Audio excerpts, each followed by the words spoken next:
말씀을 듣는 자의 변화된 모습이라는 제목으로 하나님의 말씀을 전하도록 하겠습니다. 우리나라 초대 교회 때 있었던 이야기라고 합니다. 특수염이 길고 인자하게 생기신 연세 많으신 목사님이 부흥의 강사로 초청을 받았다고 합니다. 부흥의 첫날 밤에 설교를 하는데 맨 앞줄에 앉아 있던 말씀을 듣는 여자 성도가 눈물을 한없이 흘리면서 말씀을 듣고 있는 것입니다. 그래서 목사님은 마음속으로 오늘 내가 전하는 이 설교 말씀을 너무너무 감동이 되고 은혜가 되어서 그래서 눈물을 흘리는가 보구나 싶어서 더욱더 열심히 말씀을 증거했다고 합니다. 예배가 끝나고 성도들과 인사를 나누는 중에 눈물을 흘리며 말씀을 듣던 그 여자 성도가 나오는 겁니다. 그래서 그 여자 성도에게 이렇게 물었습니다. 오늘 설교 시간에 말씀을 들으면서 눈물을 많이 흘리시던데 은혜를 많이 받은 모양이죠? 라고 질문을 했습니다. 그러자 그 여자 성도가 이렇게 대답을 했다고 합니다. 네, 오늘 목사님 턱에 나 있는 그 수염을 보자 며칠 전에 죽은 우리 집 염소 생각이 나서 자꾸 눈물이 나왔습니다. 그 말을 들은 목사님이 너무 충격을 받아서 당장 가서 애지중지하던 턱수염을 깎았다라는 이야기입니다. 여러분, 똑같은 하나님의 말씀을 전해 들어도요, 그 말씀을 듣는 성도들의 마음의 상태에 따라 그 반응이 달라진다는 것을 알 수가 있습니다. 하나님의 말씀을 전해도 그 말씀을 대수롭지 않게 생각하고 한 귀로 듣고 한 귀로 흘려보내는 성도가 있습니다. 또 어떤 성도는 하나님의 말씀을 들으면 저 말씀은 나에게 주는 말씀이 아니라 옆에 있는 김 집사님에게 주는 말씀이라 생각하는 성도도 있습니다. 그러나 어떤 성도는 말씀을 들을 때 그 말씀에 찔림을 받고 삶의 변화와 능력을 경험하는 성도도 있습니다. 여러분, 요즘 여러분들은 주일마다 말씀을 들을 때 여러분 어떤 반응을 보이시고 계신가요? 오늘 우리가 읽은 본문의 말씀은 오순절 성령 강림 사건을 경험한 베드로 사도가 성령 충만한 가운데 전한 설교의 말씀을 들었던 사람들의 반응을 소개하고 있는 본문입니다.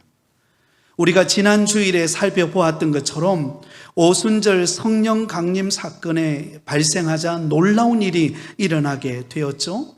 120명의 성도들이 각각 다른 나라 언어들로 방언으로 말하게 되었습니다. 그 장면을 지켜보았던 사람들이 당황해하면서 이 어찌 된 일이냐 그렇게 놀라기도 하고, 또 어떤 사람들의 경우에는 그들이 세술에 취하지 아니하였느냐라고 하면서 오해하는 사람들도 있었습니다. 그러자 성령 충만을 받은 베드로 사도가 소리를 높여서 당황해하고 오해하는 그들을 향하여서 담대하게 하나님의 말씀을 전했습니다.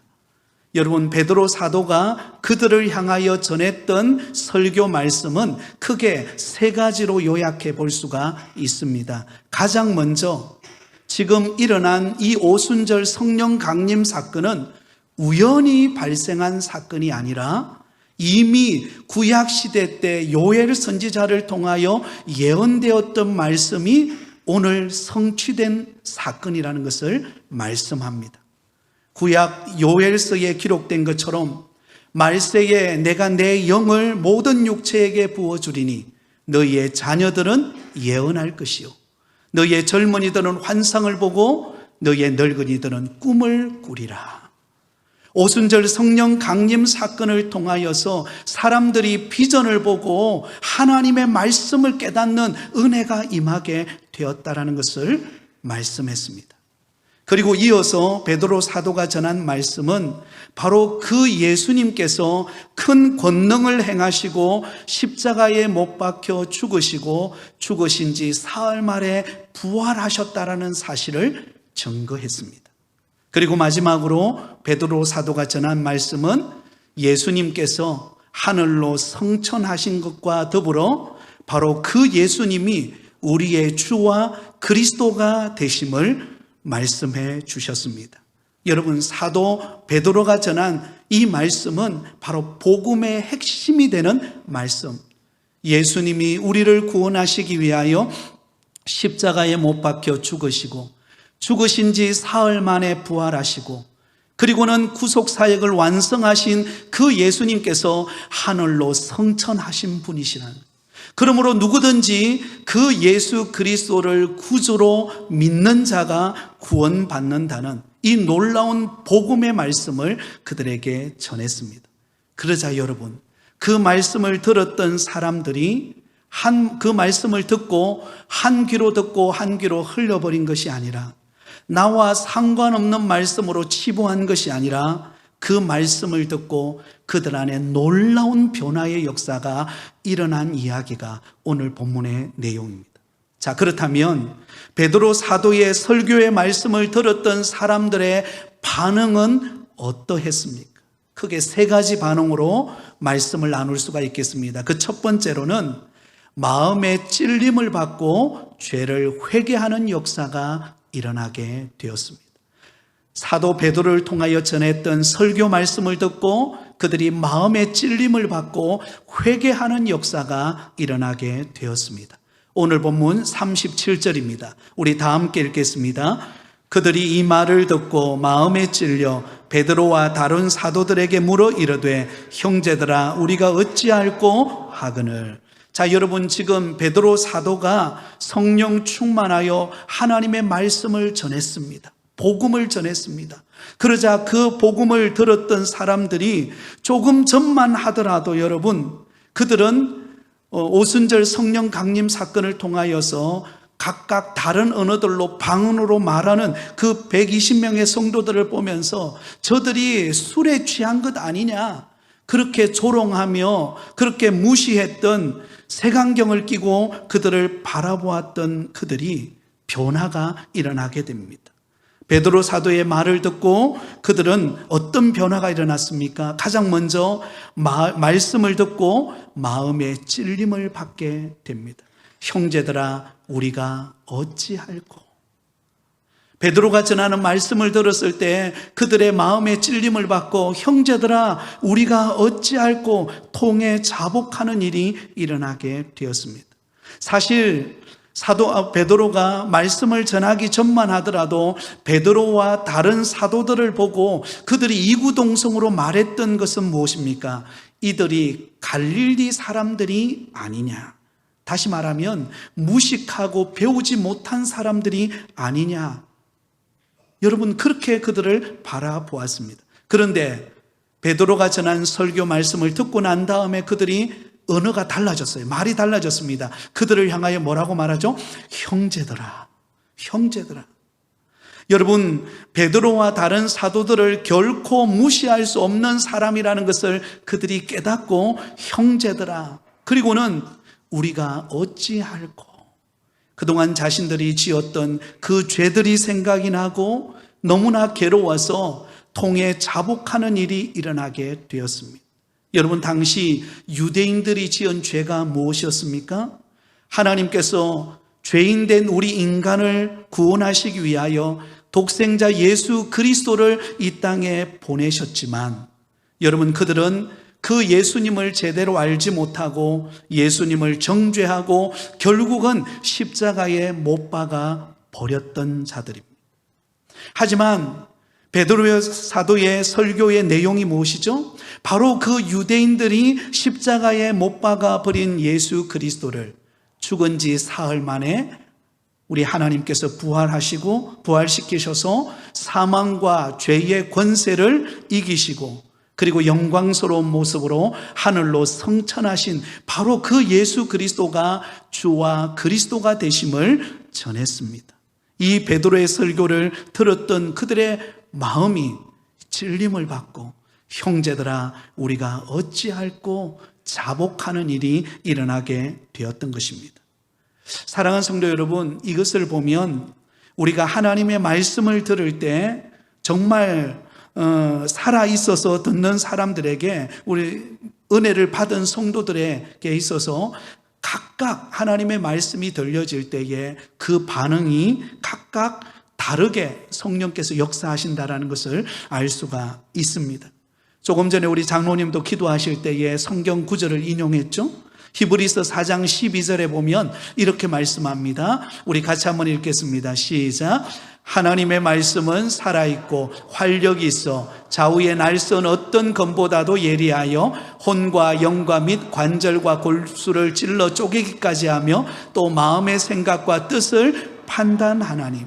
하나님의 말씀이 들려질 때 그 말씀이 우리의 심령을 쪼개고 변화시키는 하나님의 말씀으로 들려질 때 마음이 상한 자, 낙심된 영혼은 위로와 소망의 말씀으로 다가옵니다. 또한 죄를 범하고 행실이 바르지 못한 사람의 경우에는 좌우의 날선 금과 같이 그의 심령을 두들김으로 인하여서 찔림을 받고 회개하고 돌이키는 역사가 일어나게 되었던 것입니다. 그래서 여러분, 말씀을 들었던 그들이 형제여 우리가 어찌할꼬 라고 말했을 때 베드로 사도가 그들을 향하여 회개를 촉구합니다. 38절 39절입니다. 같이 읽습니다. 베드로가 이르되 너희가 회개하여 각각 예수 그리스도의 이름으로 세례를 받고 죄 사함을 받으라. 그리하면 성령의 선물을 받으리니 이 약속은 너희와 너희 자녀와 모든 먼데 사람 곧 우리 하나님이 얼마든지 부르시는 자들에게 하신 것이라 하고. 네, 베드로 사도가 형제들아 우리가 어찌할꼬 통에 자복하는 그들을 향하여 회개를 촉구합니다.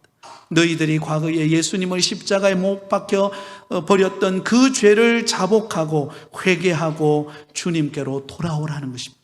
그러면 성령을 너희에게 선물로 주실 것이다라고 말씀하고 있습니다. 사랑하는 성도 여러분, 우리가 하나님의 말씀을 들을 때에 찔림이 있다는 게 은혜인 줄 믿습니다. 하나님의 말씀이 내게 임할 때 그 말씀을 통하여서 내가 왜 이렇게 살지 못했을까? 하나님 앞에 부끄러운 내 모습, 하나님 앞에 정말로 초라하고 말씀대로 살지 못했던 지난날의 나의 삶의 모습들이 생각나서 회개하고 자복하는 것이 은혜입니다. 여러분, 시편 32편에 보면 다윗이 하나님 앞에 회개하는 장면이 나오는데요, 그가 자신이 지은 죄를 감추어 버리고 아닌 것처럼 포장했을 때는 그는 종일 신음하며 뼈가 마르고 고통과 괴로움이 더하였다라고 말합니다. 그런데 하나님 앞에 자복하고 회개하고 나니까 그에게 놀라운 기쁨의 은혜가 임하게 되었다는 것을 고백합니다. 시편 32편 3절과 5절입니다. 같이 읽습니다. 시작. 내가 입을 열지 아니할 때에 종일 신음함으로 내 뼈가 쇠하였도다. 주의 손이 주야로 나를 누르시오니 내 진액이 빠져서 여름 가뭄의 마름같이 되었나이다. 내가 이르기를 내 허물을 여호와께 자복하리라 하고 주께 내 죄를 아뢰고 내 죄악을 숨기지 아니하였더니 곧 주께서 내 죄악을 사하셨나이다. 아멘. 여러분, 다윗이 자신의 죄를 감추고 하나님의 말씀을 들어도 아닌 것처럼 그냥 강팍한 마음으로 돌아섰을 때는 내 뼈가 마를 정도로 고통스럽고 힘들었다는 것입니다. 근데 하나님의 말씀을 깨닫고 하나님 앞에 마음의 문을 열고 자복하고 회개했을 때 위로부터 내려오시는 그 죄 용서함과 그리고 우리 주님의 어루만지심을 경험하는 역사가 있게 되었다는 것입니다. 사랑하는 성도 여러분, 하나님의 말씀이 나에게 들려질 때 그 말씀을 통하여 통회하고 자복하고 회개하는 은혜가 있기를 예수님의 이름으로 축원드립니다. 그로 인하여서 우리의 심령의 회복이 일어나게 되는 것입니다. 자, 두 번째로 여러분, 이들은 어떻게 반응했습니까? 믿고 변화받은 사람들이 점점 많아지게 되었다라는 것입니다. 40절입니다. 또 여러 말로 확정하여 권하여 이르되 너희가 이 패역한 세대에서 구원을 받으라 하니.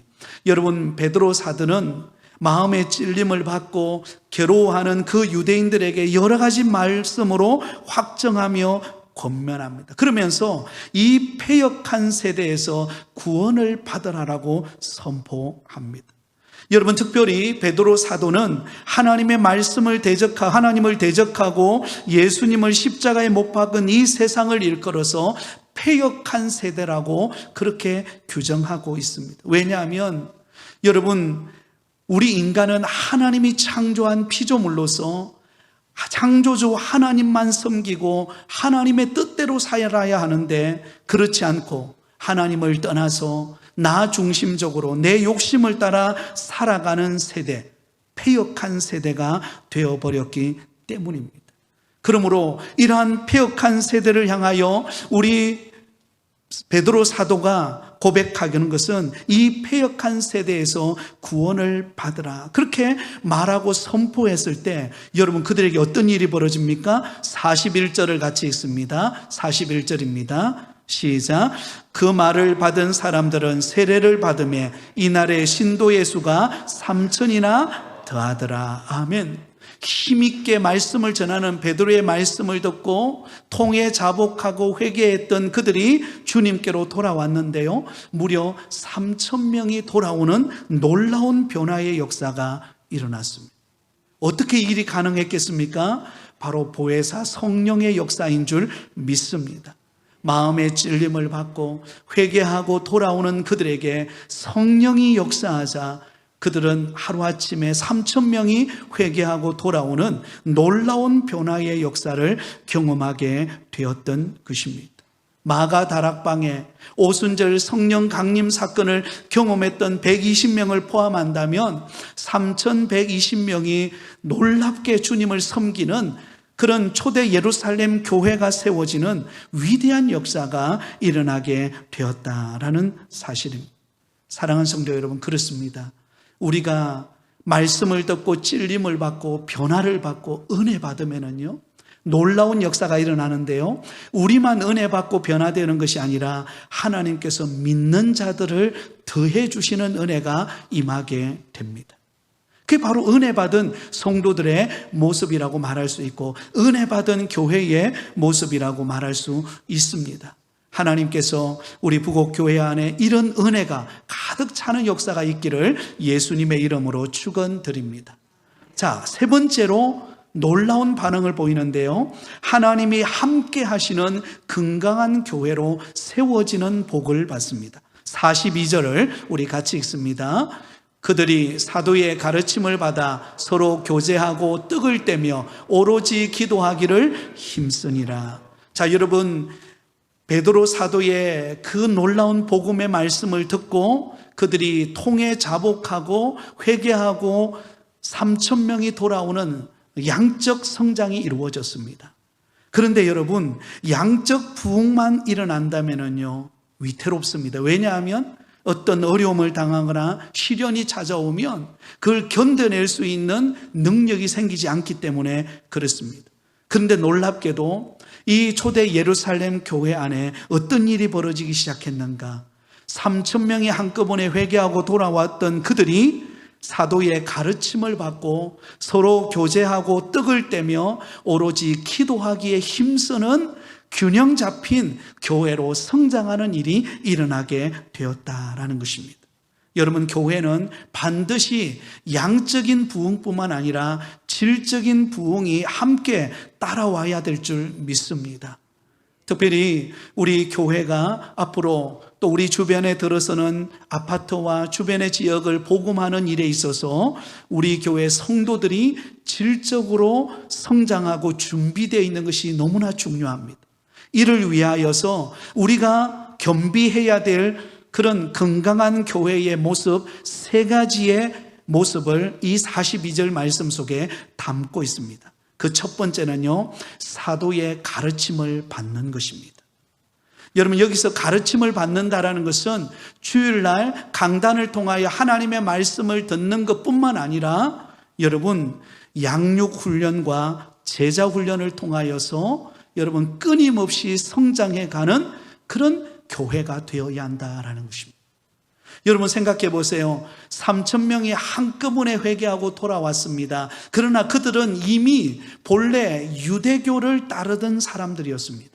그러니 제대로 된 기독교를 경험해 보지 못했어요. 이제 막 어린아이로 갓 태어난 신앙의 모습이었습니다. 그러므로 그들이 성장하기 위해서는 끊임없는 사도들의 가르침을 받아야 합니다. 양육훈련과 제자훈련을 통하여 그들이 성장해가는 기회를 가져야 하는 것입니다. 그래야만이 그들이 올바른 신앙으로 성장할 수가 있는 것입니다. 여러분, 상담학의 용어 중에 성인아이라는 용어가 있습니다. 성인아이. 성인아이가 무엇입니까? 몸은 어른으로 자랐는데 생각과 하는 행동은 어린아이인 거예요. 정상적으로 자라지 못한 것을 말합니다. 그런데 여러분, 양육훈련과 제자훈련을 제대로 받지 않은 성도들에게 나타나는 현상이 무엇인가 하면 바로 영적 성인 아이의 행동을 보인다는 것입니다. 신앙의 연륜은 10년, 20년, 30년 이상이 되었는데 그 행동하는 거나 말하는 것이나 생각하는 것을 보면 이제 막 예수 믿고 교회 생활하는 모습과 별반 다를 바 없는 신앙의 모습을 보이는 행태를 말합니다. 무엇이 문제일까요? 가르침을 받지 못했기 때문입니다. 끊임없는 성장을 위한 양육훈련과 제자훈련을 통하여 성장해가는 기회를 갖지 못했기 때문입니다. 그러다 보니까는요, 나중에 형식은 남아있는데, 신앙의 형식은 남아있는데, 신앙의 깊이를 경험하지 못하게 되는 것입니다. 근데 오늘 본문에 보면, 바로 이 3,000명이 회개하고 돌아왔던 그들은 사도들의 가르침을 받고 질적으로 성장해가는 교회가 되었다라는 것입니다. 여러분, 우리가 오후 찬양 예배 시간에 계속해서 양육훈련을 통해서 우리가 말씀을 또한 가르침을 받고 훈련을 받고 있습니다. 앞으로도 계속해서 우리 교회가 어떻게 하면 하나님 앞에 믿음의 균형 잡힌 모습으로 성장해 갈 것인가 훈련을 지속해 갈 것입니다. 그리고 또한 제자훈련을 통하여서 또한 말씀의 기초부터 배워가고 또한 하나님의 말씀 안에서 무장해가는 그런 시간들을 가지게 될 것입니다. 여러분, 이러한 가르침을 통하여서 교회가 질적으로 성장해가는 그런 교회로 성장해 가실 수 있기를 예수님의 이름으로 축원드립니다. 또한 여러분, 건강한 교회로 성장하는 두 번째 비결은 무엇입니까? 서로 떡을 떼며 성도 간에 풍성한 교제가 있었다는 것입니다.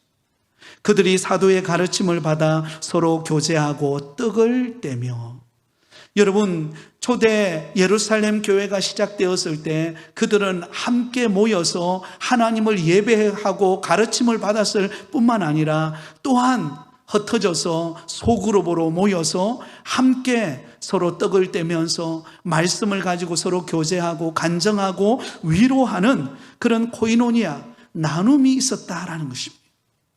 저는 그래서 우리 교회 안에 이 셀 모임이 중요하다고 생각합니다. 셀 모임을 통하여서 지속적으로 함께 모여서 말씀을 나누고 함께 서로의 형편을 묻고 서로를 위하여 기도하고 격려하는 그러한 이 교제, 친교의 시간이 풍성해질수록 여러분 신앙생활 하는 데 있어서의 그 신앙의 삶이 점점 더 행복해지는 신앙생활로 성장할 수 있게 되는 줄 믿습니다. 그래서 여러분 셀 모임을 소중히 여기시고 셀 모임에 참여하실 수 있는 여러분이 되시기를 바랍니다. 마지막 세 번째로는요, 기도하는 교회였습니다. 42절을 다시 보시면 그들이 사도의 가르침을 받아 서로 교제하고 떡을 떼며 오로지 기도하기를 힘쓰니라. 여러분, 초대 예루살렘 교회는 모여서 함께 기도하고 함께 서로의 아픔을 놓고 서로 힘든 문제를 놓고 함께 기도하기 시작할 때에 하나님께서 그들 가운데 놀라운 응답과 간증을 주시는 것을 볼 수가 있습니다. 여러분, 우리가 더 건강해지는 우리의 신앙생활, 교회 생활이 되려면은요, 영적인 호흡인 기도가 살아있어야 합니다. 여러분, 한 주간 살아가면서 개인적으로 여러분 가정에서 아니면 교회에 나오셔서 기도하는 시간을 통하여 주님을 깊이 만나는 은혜가 있기를 바랍니다. 그럴 때 하나님께서 저와 여러분에게 주시는 풍성한 은혜가 임하는 역사가 있게 될 것입니다. 말씀을 맺겠습니다. 하나님의 말씀이 선포될 때 그 말씀에 찔림이 있고 회개의 문이 열리는 역사가 일어났습니다. 또 하나 그들 가운데 점점 새로운 영혼들이 많아지는 은혜가 임했습니다. 그리고 하나님이 함께 하시는 건강한 교회로 성장하는 교회가 되었습니다. 우리 부곡교회가 이런 교회로, 이런 성도들로 점점 성장해 가고 주의 은혜가 더해져 가는 역사가 있기를 예수님의 이름으로 축원드립니다.